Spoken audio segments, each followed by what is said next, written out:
que te diría.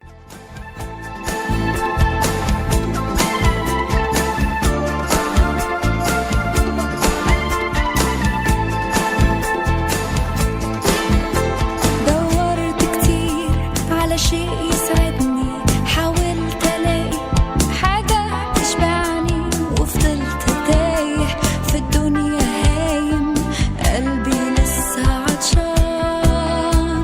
سمعت واحد بيناديني قال تعال امسك بإيدي، أنا عارفك ده أنا خلقك، أنا حاسس بيك، وجيت عشانك يا حبيبي، مت بدالك على الصليب، وهبتك حياة واديتك نجاة، كل ذنوبك مغفورة لك. وشفت ايده ممدودة ليا بلمسة شافية، فتح عينيا نور طريقي، غير حياتي، انا اللي كنت بعيد. ازاي ما كنتش شايف ربي وكنت عايش من غيره جنبي، ركعت قدامه ومسكت بايده، صرخت بأعلى صوت، حياتي تبقى ليك اليوم، تشهد عن يسوع وتقول هو ده الطريق. Bueno, y lo más probable es que nosotros no entendamos nada de lo que dice esta letra de esta música que estamos escuchando de fondo, porque está cantada en árabe, un idioma que la hermana de Guadalupe aprendió cuando fue enviada a misionar por esos rumbos del mundo, desde Argentina, desde San Luis, desde San Rafael Mendoza hacia Medio Oriente. Un cambio de vida absoluta que ahora nos va a estar contando ella misma. Buenos días, hermana. Un placer y un gusto enorme tenerla con nosotros. Bienvenida, te seguiré. Buenos días, Aldo, ¿cómo estás? Y buen día a todos los que están escuchando. Bueno, muchísimas gracias por estar con nosotros y la verdad que una historia de vida que nos sorprende y que nos llena de alegría, de fuerza también, porque es un testimonio de vida maravilloso y queremos conocerlo desde este rinconcito del mundo. Queremos conocer a la hermana Guadalupe, María Guadalupe Rodrigo, así fue el nombre que le dieron en el Verbo encarnado, ¿no? En la rama femenina del Verbo encarnado, y queremos conocer cómo llega la hermana Guadalupe a ser la hermana Guadalupe. Bueno, yo nací en San Luis, en Villa Mercedes, en una familia muy católica, pero aun cuando éramos muy creyentes, muy practicantes, nunca se me había cruzado por la cabeza la idea de ser monja. No pensaba que era para mí, y además la idea que tenía de las monjas era como muy negativa. No, en realidad ni conocía lo que era una monja, ¿no? Lo que era un misionero. Entonces yo, bueno, tenía mis propios planes de formar una familia, tener muchos hijos, pero me daba cuenta que aún todos esos planes muy buenos que tenía y todas esas cosas que ya me acompañaban en mi vida de adolescente y de estudiante, ¿no? Tantos amigos, bueno, la familia, el trabajo, el estudio. Sin embargo, eran cosas que no me terminaban de llenar. Yo me daba cuenta que tenía con el corazón vacío y lo tenía inquieto sin saber qué era lo que yo tenía que hacer, qué era lo que buscaba en definitiva. Hasta que hice un ejercicio espiritual ignaciano, como si fuera un retiro, sí, en el que me di cuenta muy claramente, Dios me mostró que lo que tenía que hacer era entregarme a Dios completamente, y esa era la manera en que yo iba a ser verdaderamente feliz y iba a poder abrazar el mundo entero como yo quería, ¿no? Como que todo me resultaba tan poco. Así que bueno, con 18 años dejé la carrera, estaba estudiando Contador Público Nacional, dejé la carrera y a mi familia, y bueno, no es que no me costó, ¿no? Todas esas renuncias y entregas, pero digamos, me lancé como a eso que ni sabía que era lo que me esperaba, pero que yo sabía confiando en lo que Dios me mostraba, sabía que en definitiva iba a ser el camino en el que iba a ser feliz. Y entré a la Congregación del Verbo Encarnado en Mendoza, en San Rafael. ¿Y cómo fue la respuesta de papá David y mamá Adriana a esa vocación tan clara? No, fue muy gracioso porque en realidad mis padres tienen una fe enorme. Bueno, mamá hace ya más de un año, casi 2 años que falleció. Entonces, bueno, me acompaña mucho desde el cielo. Papá, un fierro total, una fe impresionante ese hombre. Y ella perdón, cuando yo vuelvo del ejercicio espiritual y me doy cuenta de lo que tenía que hacer, por más que estaba muy, muy firme, muy convencida, con el correr de los días y de los meses hasta que lo concreté, empecé a tener dudas y miedos, y bueno, ¿no será que a lo mejor no? Y entré a querer como, bueno, negociar alguna otra cosa, porque a lo mejor no hace falta meterse en un convento, a lo mejor haciendo más apostolados en la parroquia, o bueno, como ya quería esquivarlo, ya me daba cuenta que no, que a lo mejor, entonces busqué como una muy buena excusa, según me parecía a mí. Digo, bueno, voy a hablar con mis padres, les voy a contar que quiero entrar al convento, y ellos me van a decir que no, obviamente, no sé por qué yo pensé que me dirían que no, que era muy chica y que no. Y ya está, y ahí tengo la excusa perfecta, le voy a decir, señor, me hubiera encantado seguirte, pero bueno, no me dejan, ¿qué voy a hacer? Yo lo había aprendido todo así, como si Dios lo escuchara, ¿no? Y entonces hablé con mis padres y les conté, bueno, ustedes saben que hice el ejercicio espiritual, bueno, me he dado cuenta que Dios me llama a la vida consagrada, quiero ser misionera, quiero entrar al convento. Y mis padres dijeron, qué bendición de Dios, qué alegría nos estás dando con esta noticia. Entonces yo me reí, la verdad me reí y digo, basta, no puedo seguir escapándole a esto que sé que tengo que hacer, ¿no? Ahora, una vez que mis padres, no tenías excusa ahí ya para yo entrar. no tenía más excusas, no. Ellos me apoyaron siempre, desde el día 1 de mi vocación hasta el día de hoy, incluso en los momentos tan duros y difíciles como fueron los días de la guerra. Y después, una vez que entras a la orden, a esta orden religiosa, optás por la vida contemplativa dentro de la orden. Pero claro, tampoco era por ahí. Claro, bueno, a mí me pareció que Dios, o probablemente lo que Dios quería era que yo pasara esos años en el monasterio de vida contemplativa.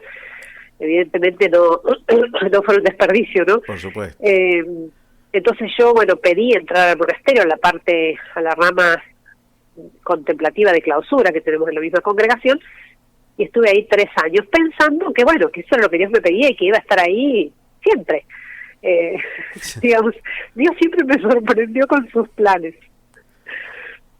Maravilloso, yo quiero saber esos 20 minutos cuando te proponen algo de ir a Medio Oriente y esos 20 minutos entre los olivos. Quiero saber. Claro, porque bueno, mis días transcurrían ahí muy tranquilos en el monasterio, dedicados a la oración, yo estaba realmente muy feliz, y un día viene la superiora provincial, la superiora regional, y me dice, bueno, mira, tenemos un problema, necesitamos una hermana más en la misión. Se acababan de abrir hacía poco tiempo las misiones en lugares muy lejanos, en Rusia, en China y en Medio Oriente. Y entonces ella me dice, estamos necesitando una hermana más que apoye a la comunidad de Belén, en Medio Oriente. Y no tenemos aquí ahora ninguna otra hermana que haya terminado sus estudios. Vos ya los terminaste, ¿no? La formación que nosotros hacemos de filosofía y de teología, yo la acababa de terminar. Entonces dice, queremos pedirte si podés ir a reforzar la comunidad. Sería por un tiempo, me dijeron, sería por un tiempo, después ya volverías al monasterio. y entonces me dice ella, bueno, mira, hagamos así, yo te doy 20 minutos, pensalo, en 20 minutos vuelvo, y si estás de acuerdo, te llevo a la ciudad para que, porque el convento está en las afueras, como en una finca, en el campo, te llevo a la ciudad para que puedas ir a un locutorio a hablar con tus padres y a consultarlo con ellos. Entonces, dice, pues, 20 minutos, y yo digo, bueno, empecé a caminar entre los olivos ahí, eso, digo, ¿qué voy a hacer? 20 minutos, ¿qué puedo hacer? O sea, ya está. En definitiva, esto no está absolutamente en mis planes, yo nunca pensé que ese iba a ser el rumbo, ¿no? Salir del monasterio, empezar vida activa de misionera en Medio Oriente, además, una cosa para mí tan lejana, tan totalmente insospechada, inimaginable. pero digo, bueno, ¿qué voy a resolver en 20 minutos? Evidentemente, si mi superior me lo propone es porque Dios me lo está pidiendo por su boca, que se acabó. Digo que sí, y allá vamos, y así Dios se fue. la arreglará. Y a Belén, nada más ni nada menos que el lugar donde nació nuestro Señor, y bueno, y uno lo ve desde aquí, con toda esa hermosura y con todo, qué sé yo, todo el mundo quiere estar ahí y quiere conocer ese lugar, y debe ser fantástico, pero tampoco todos son rosas, ¿no? No, es ciertamente una misión muy difícil en Medio Oriente en general, más allá de lo que la gracia que implica estar en Tierra Santa, obviamente, Por ¿no? supuesto. Visitar los lugares santos, algo que no tiene comparación. Pero la realidad es muy dura en Medio Oriente para los cristianos. Y entonces fue ahí toparme con esto que yo conocía poco y nada, y en la situación de los cristianos, que son minorías en Medio Oriente, en todos esos países, y una minoría muy discriminada, una minoría muy perseguida. Y eso lo experimenté, lo viví, incluso en carne propia, ahí mismo en Palestina, después en Egipto, y bueno, ya el culmen fue en Siria. Sí, después de Belén, bueno, aprendiste árabe, que no es fácil tampoco para alguien que habla una lengua latina, aprender una lengua tan distinta, y pasaste a Egipto durante muchos años en Egipto, ¿no? Sí, el árabe realmente no me costó, como yo pensé que me costaría, porque me entusiasmó mucho la lengua. Es un idioma complicado. Yo además solo tenía un poco de inglés así balbuceado.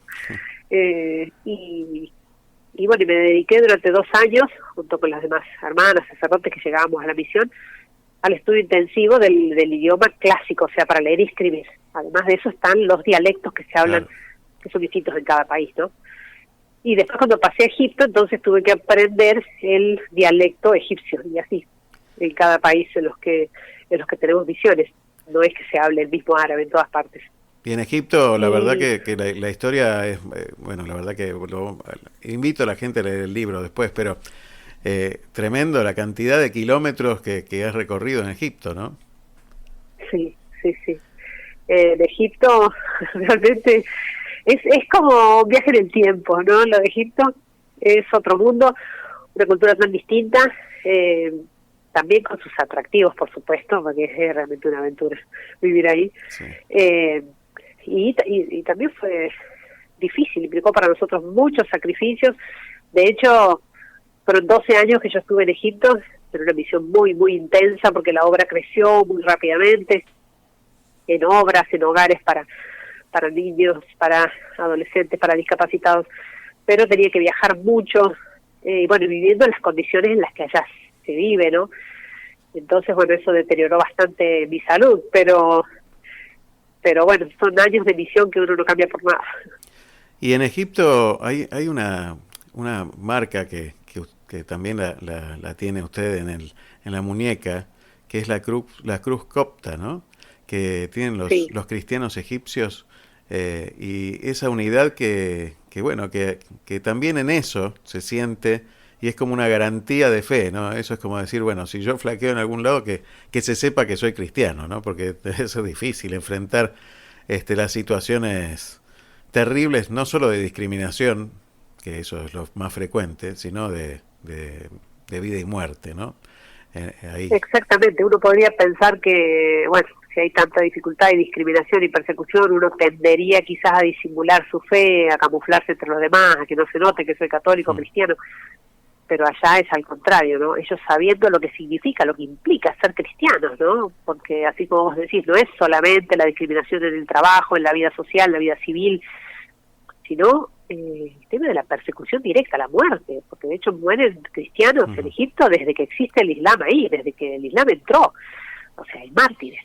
Entonces, una situación así, uno podría pensar que los lleva a tener más miedo, a estar más rezagados, más escondidos, y al contrario, ellos se tatúan la cruz copta, es decir, la cruz egipcia, en la muñeca derecha, y ya lo hacen a los niños chiquitos, les tatúan la cruz, para que lleven ese tatuaje durante toda su vida como una marca de Jesucristo, que pertenecen a Jesucristo, ¿no? Como para identificarse como cristianos, o sea, es un contraste tremendo, ¿no? Uno dice, tremendo. en Occidente tantas veces nos da vergüenza llevar un rosario al cuello, claro, o persignarnos, y ellos se tatúan la cruz Qué bárbaro. en el lugar donde evidentemente es más visible, porque se pongan lo que se pongan en la muñeca se ve.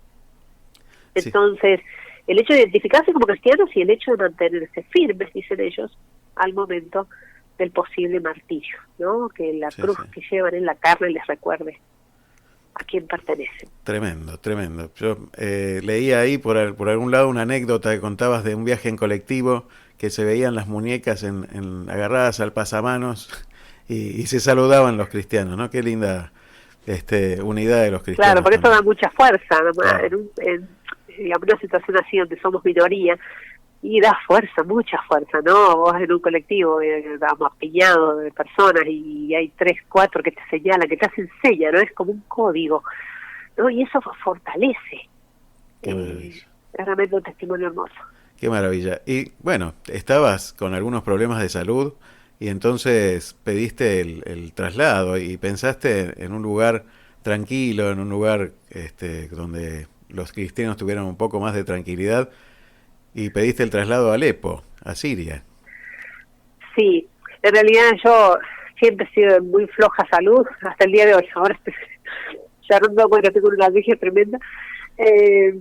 Siempre tuve muchos problemas de salud, y especialmente en Egipto estos problemas de salud se acentuaron, y ya hacia finales del 2010 yo ya me encontraba muy agotada, y entonces pensé en pedir a mis superiores que me concedieran un par de años más tranquilos, en una misión un poco más tranquila. Entonces yo pedí ir a Siria, propiamente a Alepo. Yo conocía este lugar, por supuesto lo había visitado muchas veces, nuestra comunidad de hermanas ahí. Perdón. No, por Y, favor. y era evidentemente un ambiente muy distinto de todo esto que les acabo de contar en general de Medio Oriente, porque Siria se salía de todos esos parámetros. Siria era un país muy occidentalizado, muy abierto, de un islam muy moderado, con una ley laica, ¿no? Gobierno laico, muy buena relación entre cristianos y musulmanes, un país además económicamente muy avanzado. Entonces era otro ambiente, realmente se respiraba mucha más tranquilidad y calma. Entonces Ya, no duró yo mucho. pensé el lugar ideal para descansar. Dije, ¿qué es eso? Es Alepo, yo tengo que ir a Alepo para descansar. Pensando que bueno, que también esa era la voluntad de Dios. Y llegaste Y por eso lo en el pedí. 2011, llegaste en el 2011 y al poquito tiempo se desató esa guerra tan cruenta, ¿no? Tremenda. Exactamente. Llegué en enero y en marzo empezó la guerra. ¿No? Esa guerra totalmente inesperada, que bueno, que sacudió al país durante años. Yo viví de esa guerra 4 años, pero azotó al país sí, prácticamente 7 años. Guerra y persecución religiosa, de la más atroz que nunca jamás había visto, ¿no? Tremendo, Con tremendo. crucifixión de cristianos decapitados, enterrados vivos, mártires y más mártires, a manos de grupos fundamentalistas como el ISIS y tantos otros grupos, ¿no? Porque no es solo el ISIS. Y viendo la reacción de nuestra gente, o sea, para mí fue un testimonio impresionante. Sí, para mí lo de Egipto había sido maravilloso como visión. Bueno, lo de Siria no tiene nombre, digamos. Lo de Siria, a pesar de que fue de las situaciones más difíciles que yo he vivido, digamos, entonces, hasta ahora en mi vida, digamos, una cosa tan tremenda, tan dolorosa, tan trágica como es la guerra y guerra de años con el terrorismo de por medio, ¿no? Fue tremendo, y esta persecución. Sin embargo, a la par, el testimonio sereno y alegre de estos cristianos dispuestos a dar la vida con tal de no renegar de Jesucristo.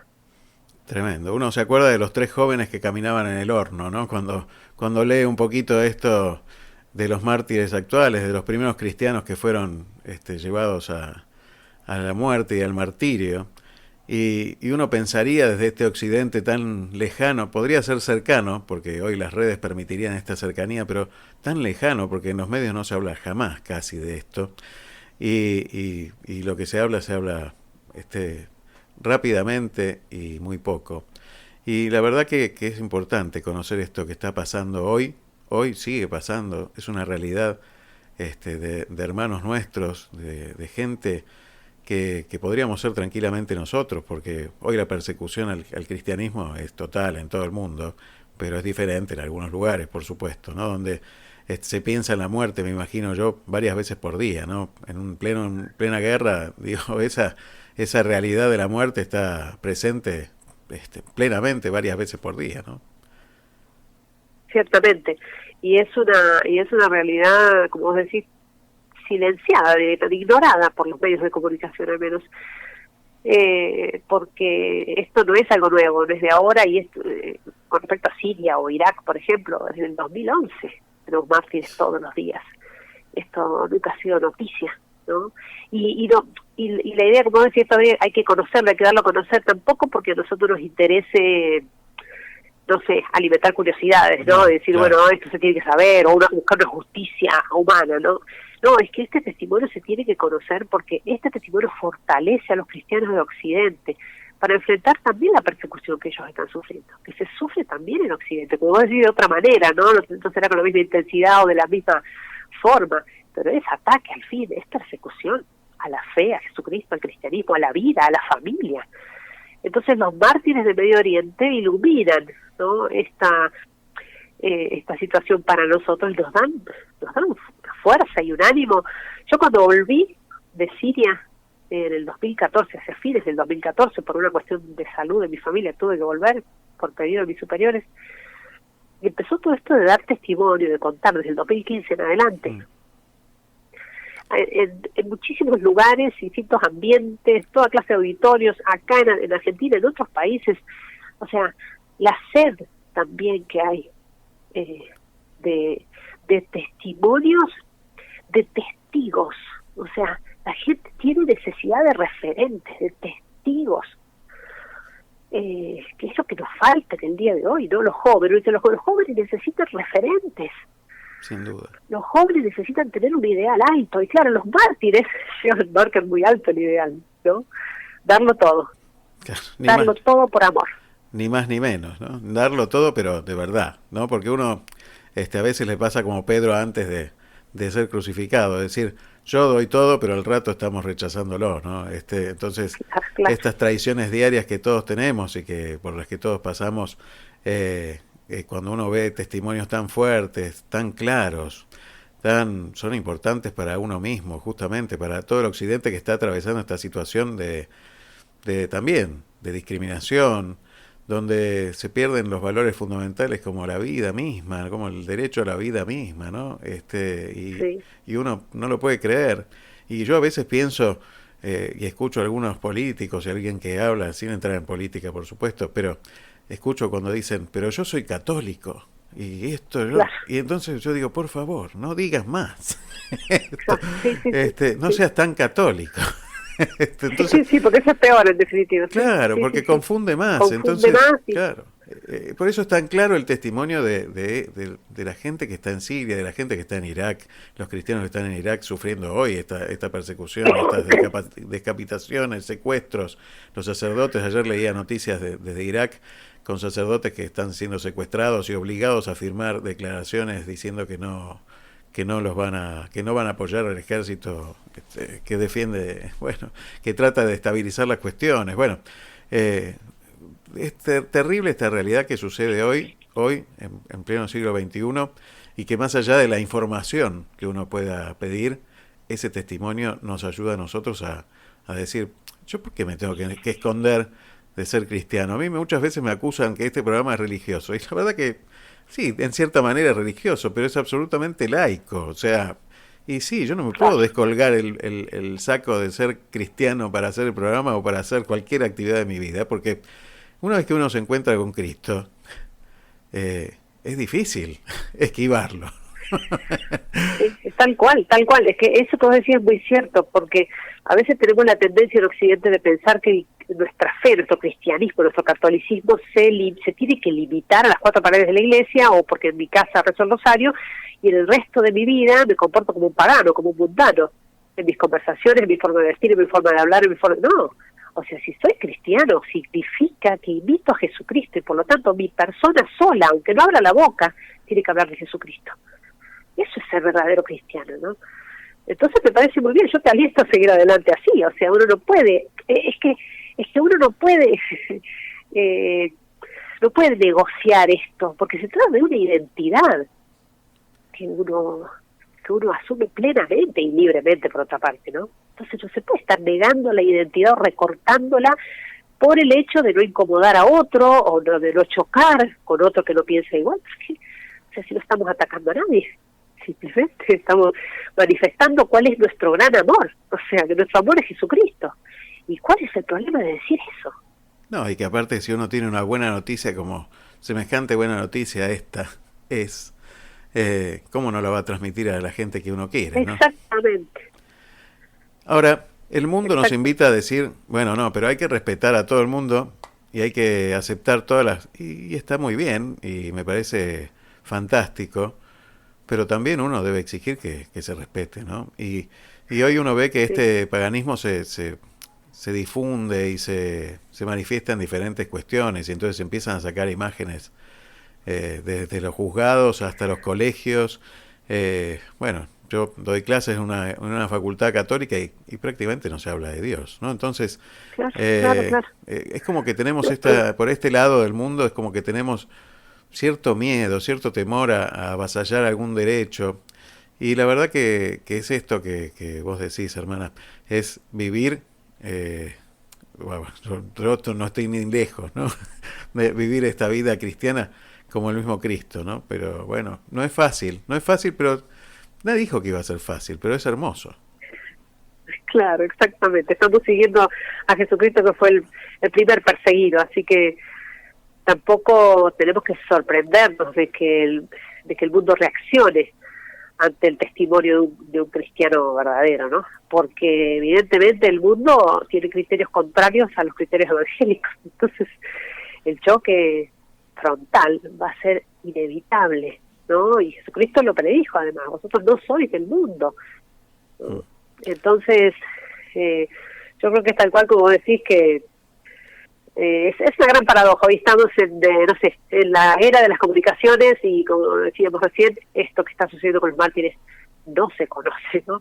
Y estamos en la era de la libertad, y la libertad de expresión para todo el mundo, menos para un católico que quiera, pronunciarse a favor de la vida o a favor de la familia bien constituida, ¿no? Porque eso hasta se penaliza. O sea, yo lo he visto, pero directamente, de personas que una vez haciéndome acá en Argentina, en un lugar, en un canal, ¿no? En un noticiero, estaban haciendo una nota, y cuando iba saliendo después de la nota, después de la entrevista, el camarógrafo se acercó y en secreto me mostró su crucecita que llevaba abajo de la camisa y me dijo, bien bajito, me dijo, yo soy católico.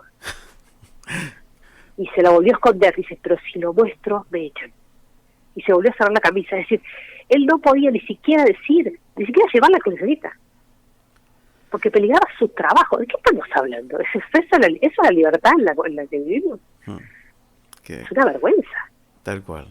Eso es lo que, bueno, es lo que nos toca en este momento, en este lugar. Y desde este rinconcito de Miramar y de Mar del Plata, queremos, aunque sea este ratito, tener tu testimonio, que es tan fuerte. Invitar a la gente a que lea el libro ¿Volverán las palomas? Hermana, ¿volverán las palomas? Sí, Volverán las palomas, se llama el libro, y ahora justo sacamos la segunda edición, así que si quisieran tenerlo, aprovecho a decirles para que conozcan más de estos testimonios visitando el Facebook Nazarenos Perseguidos. En realidad es un grupo público, Nazarenos Perseguidos, también el canal de YouTube Nazarenos Perseguidos, e Instagram con el mismo nombre. En Twitter se llama Somos Nazarenos. El nombre Nazareno, esto no lo dijimos, Nazareno es porque los del ISIS tomaron la costumbre de marcar las casas de los cristianos con una letra árabe, que es la letra Nun. No. Y con esa letra identificar que esa casa era casa de malditos, donde tenían que entrar matando, ¿no? Entonces, ese es el símbolo, es la primera letra de la palabra nazareno en árabe, Nasrani, porque ellos a nosotros nos llaman nazarenos, no nos llaman cristianos, ¿no?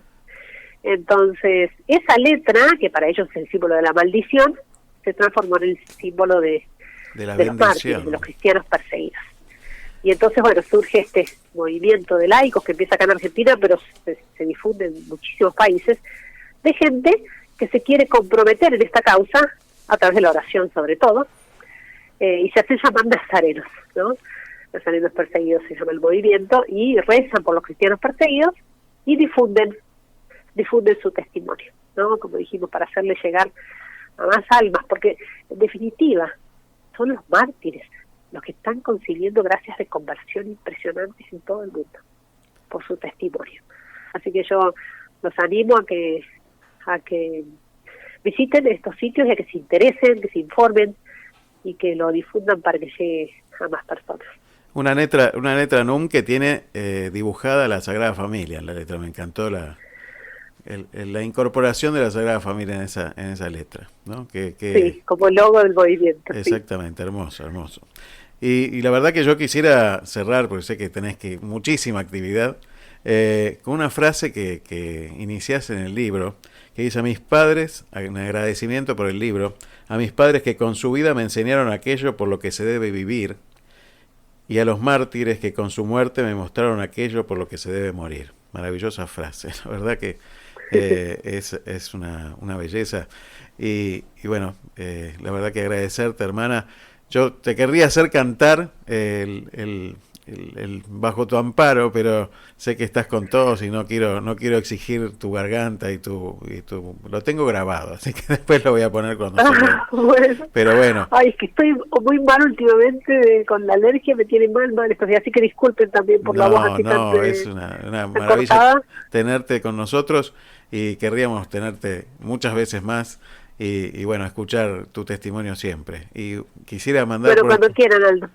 por tu intermedio, mandar un gran abrazo a todos los hermanos de Siria y de Medio Oriente. Y bueno, por supuesto, nuestra oración chiquita desde aquí, desde este rincón del mundo. Y agradecerles a ellos por no solo el testimonio, sino por sus oraciones por todos nosotros también, ¿no? Gracias, Aldo. Muchas gracias y que Dios bendiga tu apostolado, ¿no? El trabajo que haces con este programa que hace tanto bien.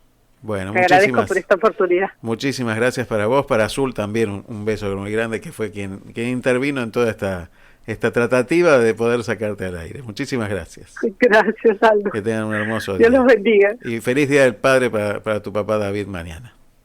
Ay, muchas gracias. Un beso muy grande. Gracias.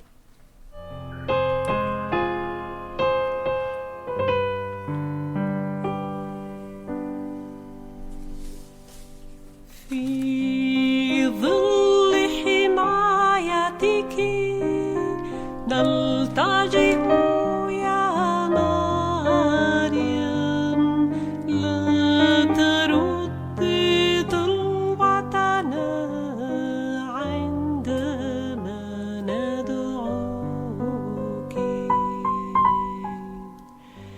يا فخر البرايا، يا خير الورى، يا بحر العطايا في الدنيا جرى،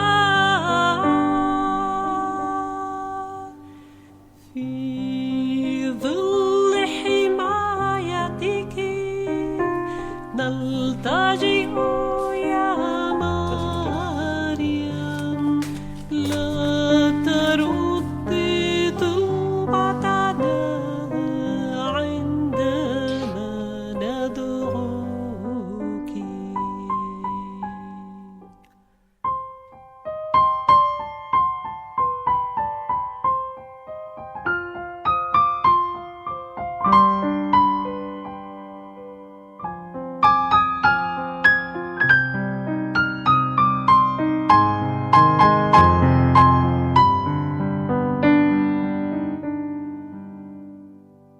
في ظل حمايتك نلتجئ يا مريم، لا تردي طلبتنا عندما ندعوك يا باب السماء، يا أم الفداء،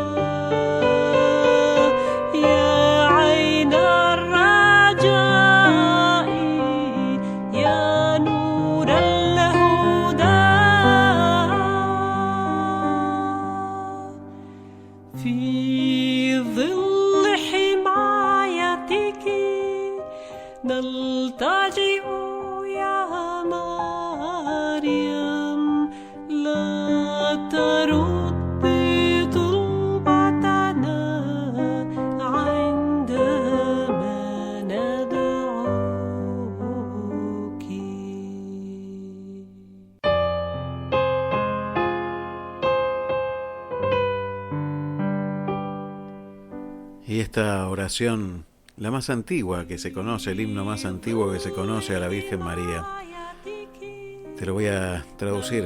Lo está cantando la hermana Guadalupe en árabe. Bajo tu amparo nos acogemos, Santa Madre de Dios. No desoigas nuestras súplicas que te dirigimos en nuestras necesidades. Antes bien, líbranos de todos los peligros, Virgen gloriosa y bendita. يا فخر البرايا يا خير الورى يا بحر العطايا في الدنيا جرى في ظل حمايتك نلتجئ يا مريم لا ترد طلبتنا عندما ندعوك.